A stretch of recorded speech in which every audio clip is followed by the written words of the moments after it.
ఉన్నత పాఠశాల number 1 school విద్యార్థిని విద్యార్థులమైన మేము ఈ పచ్చని చెట్టు సాక్షిగా ప్రమాణం చేస్తున్నాం.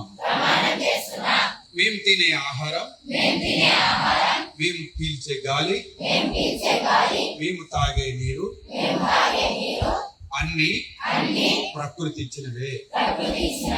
కొండలు, అడవులు, జలపాతాలు మా సహచరులు.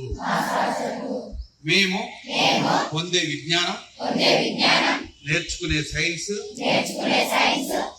ప్రకృతిని కాపాడే రాజ్యాంగం,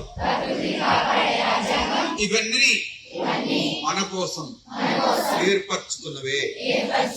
కాబట్టి మేము సైన్స్ ని, ప్రకృతిని, భారత రాజ్యాంగాన్ని కాపాడుతామని ఈ పచ్చని చెట్టు సాక్షిగా ప్రతిజ్ఞ చేస్తున్నాం.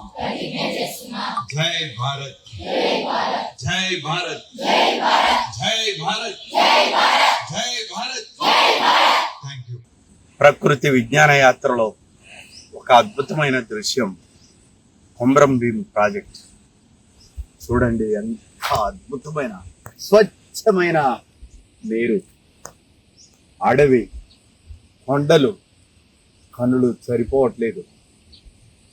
అసలు ఎంత అద్భుతమైన ఆదిలాబాద్ ఎంత స్వచ్ఛమైనదో ఈ అడవులు, కొండలు, జలపాతాలు, ఈ కొమరం భీం ప్రాజెక్టు అంత గొప్పగా ఉంది. నిజంగా నేను చాలా అదృష్టవంతుడిని. ఈ తెలంగాణలోని ఒక స్వచ్ఛమైన కొమరం భీం ప్రాజెక్టులో గడుపుతున్నందుకు నాకు చాలా ఆనందంగా ఉంది. ప్రతి వాళ్ళు చూడదగిన ప్రాజెక్టు, అద్భుతం.